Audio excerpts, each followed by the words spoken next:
नमस्कार साथियों, मैं डॉक्टर अनिल मिश्रा सर्वोत्तम कैरियर पाथ के इस ऑनलाइन पोर्टल पर आप सभी का हार्दिक अभिनंदन करता हूं। हम भारतीय इतिहास के अंतर्गत राष्ट्रीय आंदोलन की इस श्रृंखला को जो है आगे बढ़ाने जा रहे हैं।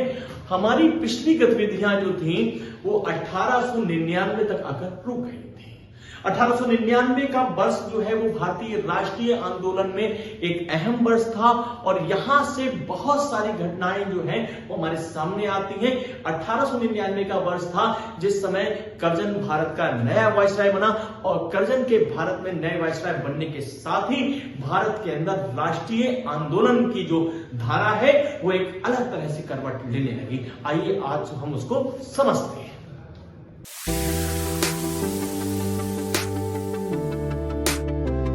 महाराष्ट्र के उत्साही नवयुवक बीडी सावरकर और श्यामजी कृष्ण वर्मा ने एक संगठन स्थापित किया था जिसका नाम था मित्र मेला।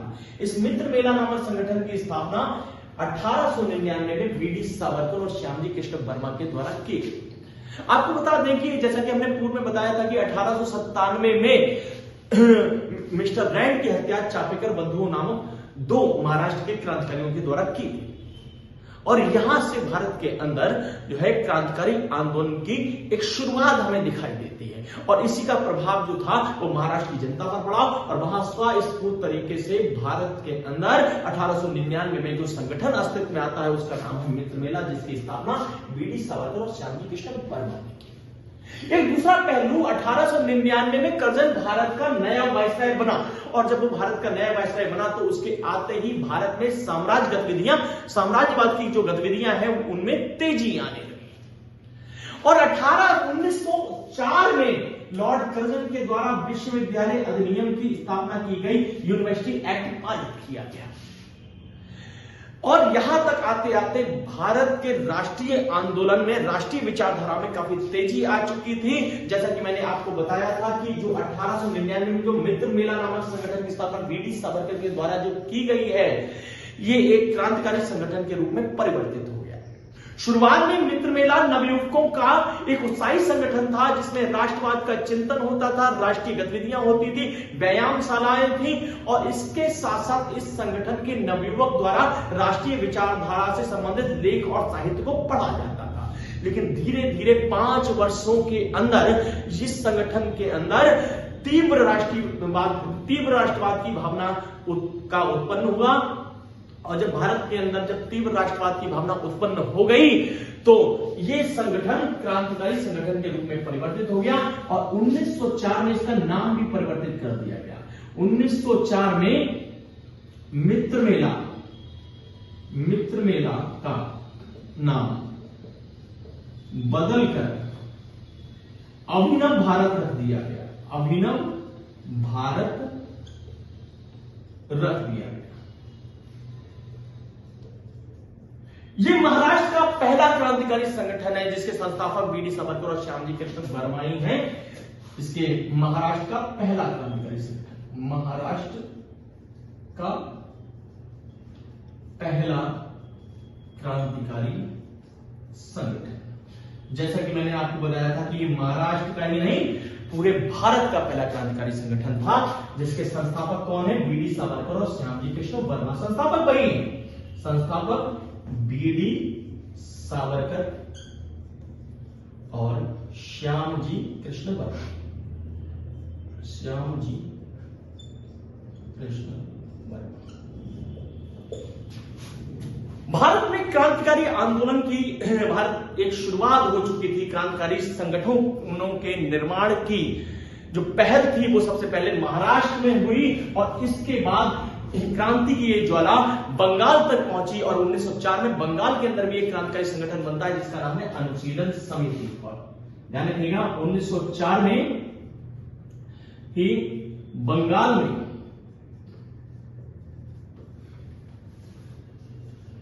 अनुशीलन समिति नामक क्रांतिकारी संगठन की स्थापना वारेंद्र नाथ घोष और प्रमथनाथ मित्र के द्वारा की। जैसा कि मैंने आपको बताया था कि महाराष्ट्र के क्रांतिकारी संगठन की अग्नि बंगाल तक पहुंची और बंगाल में भी 1904 में एक क्रांतिकारी संगठन निर्मित हुआ जिसका नाम है अनुशीलन समिति। ध्यान रखिएगा, बहुत इंपॉर्टेंट क्रांतिकारी संगठन है। कि अनुशीलन समिति के संस्थापक कौन थे? उत्तर होगा वारेंद्र नाथ घोष और प्रमथनाथ मित्र। ये वारेंद्र नाथ घोष अरविंद घोष के छोटे भाई थे। और बंगाल के इस क्रांतिकारी संगठन की लोकप्रियता 2 वर्षों के अंदर, महज 2 वर्षों के अंदर बहुत अधिक बढ़ गई और इसके द्वारा 2 क्रांतिकारी समाचार पत्र भी निकाल लिए जाते थे। एक का नाम था संध्या और दूसरे का नाम था युगांतर। तो कभी कभी परीक्षा में ये प्रश्न भी आता है कि बंगाल से निकलने वाले 2 क्रांतिकारी संगठन कौन से थे, सॉरी समाचार पत्र कौन से थे? तो बंगाल से निकलने वाले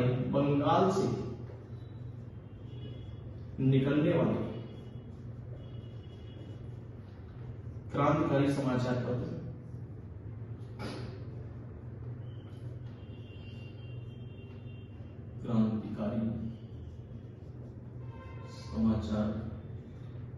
पत्र नंबर 1 संध्या और नंबर 2 युगांतर। ध्यान रखिएगा, बंगाल से निकलने वाले 2 क्रांतिकारी समाचार पत्र कौन कौन से हैं? संध्या और युगांतर। इस संध्या नामक समाचार पत्र को ब्रह्म बांधव उपाध्याय निकालते थे। ब्रह्म बांधव उपाध्याय।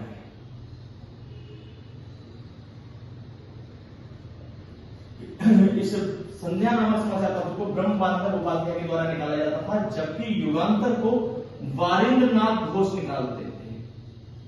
वारेंद्र नाथ घोष, जो युगांतर नामक समाचार पत्र है, इसको वारेंद्र नाथ घोष निकालते थे। तो बंगाल से निकलने वाले 2 क्रांतिकारी समाचार पत्र कौन कौन से हैं? एक है संध्या और दूसरा है युगांतर। इन संध्या और युगांतर समाचार पत्रों ने भारत के अंदर क्रांतिकारी आंदोलन को एक नई दिशा दी। लेकिन सबसे जो अहम पहलू जो हमारे सामने आता है वो है बंगाल विभाजन। और ये बंगाल विभाजन 1905 में लॉर्ड कर्जन के द्वारा घोषित किया गया। बंगाल विभाजन आखिर क्या था? भारत के अंदर राष्ट्रवादी आंदोलन, राष्ट्रवादी विचारधारा का सबसे ज्यादा प्रचार जो था वो बंगाल के अंदर हो रहा था और अंग्रेजी सरकार बंगाल में बढ़ने वाले इस राष्ट्रीय आंदोलन से भयभीत थी। बंगाल के अंदर बढ़ती हुई राष्ट्रीयता को तोड़ने के लिए कर्जन ने बंगाल को 2 हिस्सों में विभाजित कर दिया, पूर्वी बंगाल और पश्चिमी बंगाल। और ये विभाजन जो है वो समुदाय के आधार पर किया गया, क्योंकि बंगाल के पूर्वी क्षेत्र में मुस्लिम बाहुल्य आबादी थी और पश्चिमी क्षेत्र में हिंदू बाहुल्य आबादी थी। इन हिंदू और मुस्लिमों को जो है अलग अलग करके उनमें फूट डालने के लिए अंग्रेज सरकार ने ये विभाजन किया था, जो जनता को अच्छी तरीके से समझ में आता था। लेकिन अंग्रेजों ने जो मुख्य तर्क दिया वो तर्क ये था कि ये सूबा काफी बड़ा है, इसमें 6 करोड़ की आबादी निवास करती है, प्रशासन ठीक ढंग से नहीं हो पाता है, तो प्रशासन को सुविधाजनक बनाने के लिए बंगाल को 2 भागों में बांटा जा रहा है, पूर्वी बंगाल और पश्चिमी बंगाल। और ये कहकर 1905 में लॉर्ड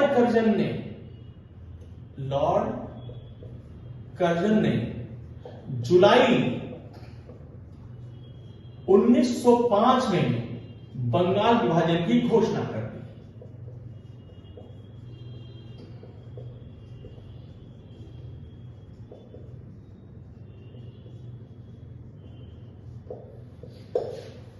बंगाल विभाजन की जब घोषणा की गई तो उसके उसी दिन शाम को कलकत्ता के टाउन हॉल में सैकड़ों लोग जमा हो गए और दूसरे दिन हिंदू और मुसलमान दोनों ने मिलकर इस बंगाल विभाजन का विरोध किया। हिंदू और मुसलमान दोनों ने काली पट्टियां बांधी और एक दूसरे को राखियां बांधी। जो इस हिंदू मुस्लिम एकता को तोड़ने का कर्जन ने प्रयास किया, वो हिंदू मुस्लिम एकता और भी ज्यादा मजबूती से सामने आई और बंगाल विभाजन देश के लिए एक बड़ी राजनीतिक प्रश्न बन चुका था, एक बड़ा राजनीतिक प्रश्न उपस्थित हुआ और इसने पूरे भारत के अंदर राष्ट्रीयता की जड़ों को सबसे ज्यादा मजबूत किया।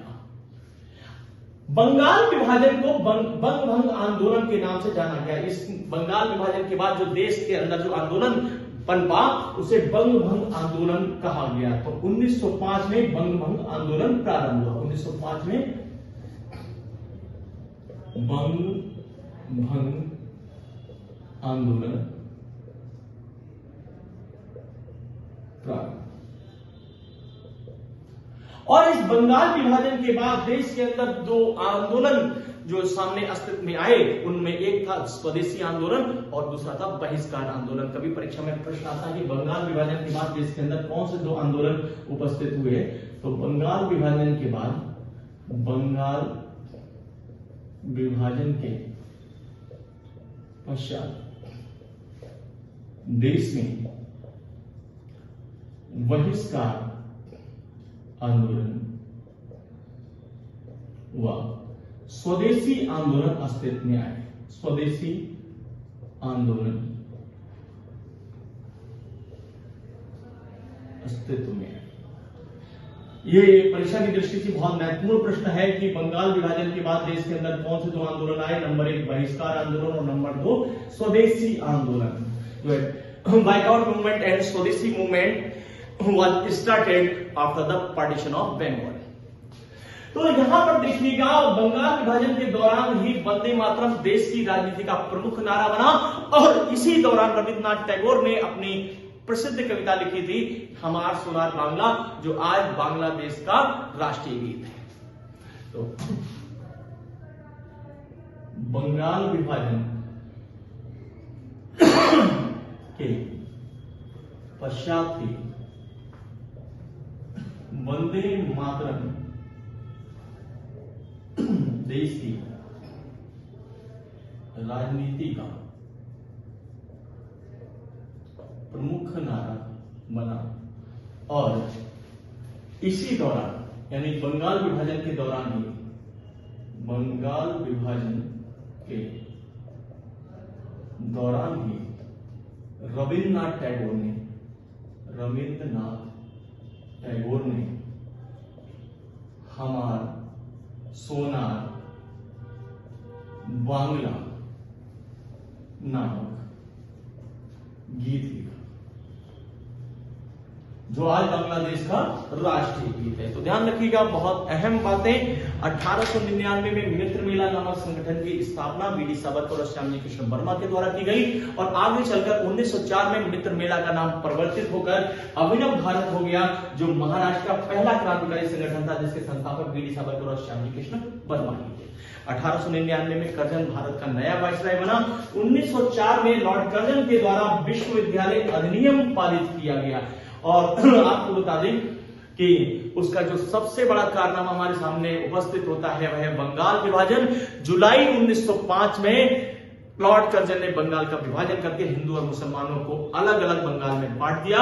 मुस्लिम बाहुल्य क्षेत्र को पूर्वी बंगाल के नाम से और हिंदू बाहुल्य क्षेत्र को पश्चिमी बंगाल के नाम से विभाजित किया। यानी जुलाई 1905 में लॉर्ड कर्जन ने बंगाल का विभाजन कर दिया और इसके बाद देश के अंदर जो एक आंदोलन खड़ा हुआ उसे बंग भंग आंदोलन के नाम से जाना जाता है। और बंगाल विभाजन के बाद तो देश के अंदर जो दो आंदोलन प्रारंभ हुए वो थे बहिष्कार आंदोलन और स्वदेशी आंदोलन।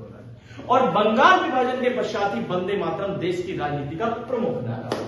और मैंने जैसा कि आपको बताया था कि इसी दौरान यानी बंगाल विभाजन के दौरान ही रविंद्रनाथ टैगोर ने हमार सोनार बांग्ला नामक गीत लिखा, जो आज बांग्लादेश का राष्ट्रीय गीत